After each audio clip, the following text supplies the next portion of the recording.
Quelle stratégie d'investissement ou de gestion de son patrimoine à mi-année 2025? Voilà le sujet qui va nous animer à présent sur le plateau de Smart Patrimoine. Pour en parler, nous avons le plaisir d'accueillir Benoît Lombard. Bonjour Benoît Lombard. Bonjour Nicolas. Vous êtes président de Maison Laplace, on commande souvent les actualités du secteur de la gestion de patrimoine ensemble.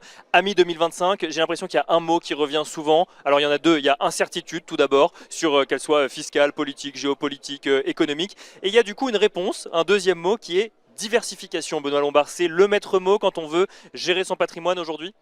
Tout est dit, incertitude, mais incertitude déjà depuis des années. Moi je dis souvent que ça fait plus de 30 ans que je fais ce métier, ça fait 30 ans que j'entends c'est le banc. C'est vrai.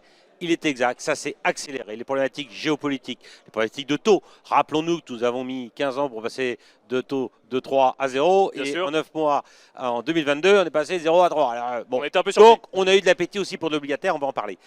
Et effectivement, Nicolas, vous avez raison. Le maître mot de la gestion d'un patrimoine, on va faire un focus en cette période de mi-année, c'est la diversification. Et toute construction d'un patrimoine, je ne parle pas que de portefeuille, d'un patrimoine doit reposer sur la diversification. Et alors comment on diversifie correctement? Parce que c'est vrai que quand on entend diversification, on se dit on investit un peu dans toutes les classes d'actifs et puis c'est bon, on est diversifié. Mais de plus en plus d'experts nous disent attention, beaucoup de classes d'actifs à l'heure actuelle sont corrélées et du coup c'est pas si bien diversifié que ça si on reste sur cette stratégie. Mais on l'a vu en 2022. 2022, moins 15% sur le marché obligataire, moins 15% sur le marché action. Diversification n'a pas payé.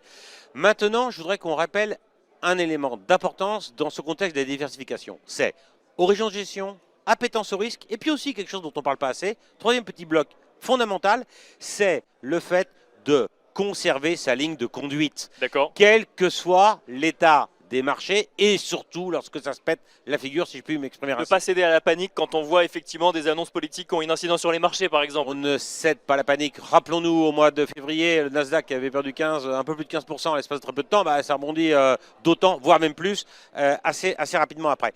Donc la diversification. Dans un patrimoine, il y a du foncier, Oui. de l'immobilier et du mobilier. Le mobilier, c'est la finance. Et dans la finance, il y a du côté et il y a du non-côté. Et dans le côté et dans le non-côté, il y a de l'obligation, des actions, du monétaire pour la partie côté. Et donc, on voit déjà qu'on a une granularité. Bien sûr. Des investissements qui augmentent avec l'exposition géographique, qui augmentent avec la devise et qui augmentent avec les secteurs. Si jamais on a une diversification bien comprise dans cet ensemble extrêmement hétérogène, on devrait pouvoir faire face à des vicissitudes de marché qu'on ne maîtrise pas. Mais alors justement, j'en reviens à ma question, est-ce qu'il faut investir de manière équipondérée dans tout ce que vous venez de citer et là on est suffisamment diversifié, ou est-ce qu'il faut intégrer avec le biais corrélation également une stratégie un peu différente? C'est vrai qu'on avait l'habitude de dire il y a quelques années le 60-40 action-obligation, est-ce que c'est toujours le cas aujourd'hui par exemple? Non, aujourd'hui bien sûr qu'il ne faut pas être équipondéré parce qu'on ne peut pas raisonner sur des actions de croissance de la même manière que sur de l'obligation corporate investment grade. Bien sûr. Ça n'a pas de sens. Il faut conserver une poche de liquidité pour faire face, bien sûr, aux intérêts que pourrait avoir à un instant donné de rester sur un marché. D'accord. Première chose, poche de liquidité. Deuxième chose, avoir de l'obligataire parce qu'on sait que les taux, s'ils ont moins baissé que ce qu'on attendait, ils sont quand même en phase descendante.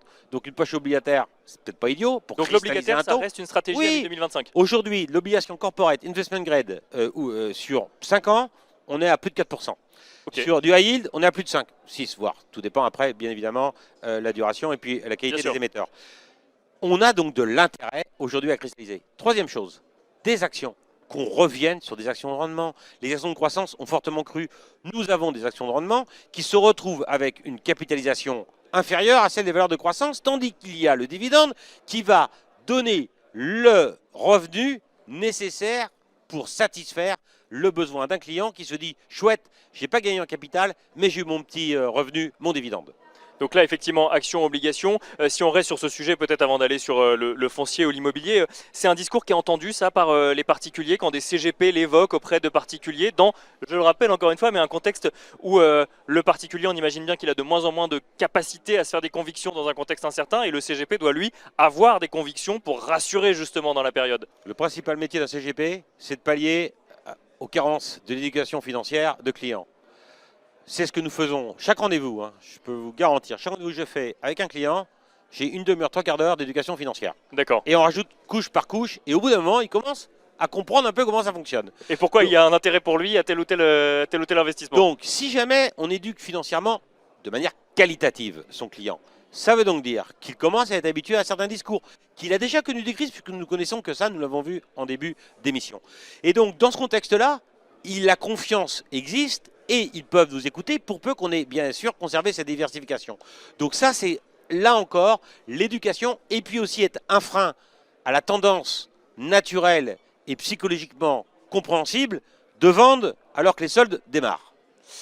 Produits structurés, beaucoup disent que c'est la solution, la réponse au contexte actuel. Quel est votre avis sur la question, Benoît Lombard? Les produits structurés sont devenus une classe d'actifs à part entière. Mais si je vous dis que les produits structurés, c'est une solution, c'est comme si je vous disais que les SICAV, c'est la solution. D'accord, qu'est-ce qu'on met dedans? Ça veut rien dire.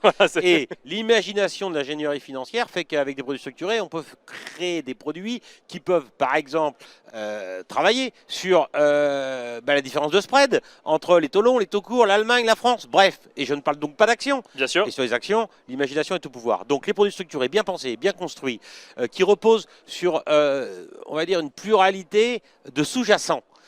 Et qui nous donne des coupons qui sont mesurés, 6, 7, 8, 9. Si on vend du 17 ou 18, il y a un risque. Essayons aussi, toute raison gardée, d'éviter d'aller chercher une performance qu'on pourrait atteindre que dès l'instant où on aurait un alignement des planètes qui n'existe pas toujours. Bon, il y a effectivement les sujets immobiliers, fonciers, alors on ne peut pas dresser toutes les classes d'actifs ici. J'ai une question pour vous, Benoît Lombard. On voit que se développent beaucoup de solutions aussi qui proposent aux épargnants d'investir tout seuls dans un contexte complètement incertain. On n'est pas effectivement dans un contexte où il suffit d'investir régulièrement sur tel ou tel ETF pour être sûr de faire du rendement. Est-ce que le rôle du CGP, le rôle des conseillers en gestion de patrimoine change à l'heure actuelle? Est-ce qu'ils doivent changer d'approche vis-à-vis de leurs clients? Si j'ai un client qui a un horizon de gestion qui est long et qui est prêt à se porter un risque complètement dingue, qu'il achète un ETF MSCI World, ça va lui satisfaire. S'il me dit ouais mais non, le horizon de gestion est inférieur, j'ai pas envie de supporter telle volatilité, mon SRRI risque il est 4. Alors là, rentre en compte l'allocation d'actifs. Et si jamais on lui explique la diversification est payante ainsi qu'on vient de le voir, donc parce que bien évidemment on panache le risque, on divise le risque et on maximise la faculté de pouvoir avoir un gain une fois qu'on se retrouve en projection 1 an, 2 ans ou 3 ans. Et bien là, le conseiller est indispensable. Là, le conseiller pallie la carence d'éducation financière dont on a parlé. Là aussi, on est capable de pouvoir l'adresser vers des produits structurés éminemment complexes, vers de la dette non cotée. Parce que quand on parle de private equity, on n'en a pas beaucoup parlé. Oui, c'est vrai. Il y a le private equity, l'equity, mais il y a la dette non cotée dans la classe d'actifs non cotée. Et là, sur la dette non cotée, on a des acteurs de référence. Nous, on est en train de, je vais te parler d'un produit. On a lancé un produit avec l'acteur de référence qui pilote 550 milliards de dollars ou d'euros, je ne sais plus, peu importe le montant conséquent dans la dette non cotée. Quand on crée un produit avec une duration de 4 sur une échelle de 5-6 et un coupon qu'on attend de 3-4 plus 3-4 de valorisation, donc 7-8 de rentabilité, je peux vous garantir un truc, c'est pas un ETF qui le fera ça. Merci beaucoup Benoît Lombard de nous avoir accompagnés dans Smart Patrimoine. Je rappelle que vous êtes président de Maison La Place. Merci beaucoup. Au revoir Nicolas. Et on se retrouve tout de suite sur le plateau de Smart Patrimoine.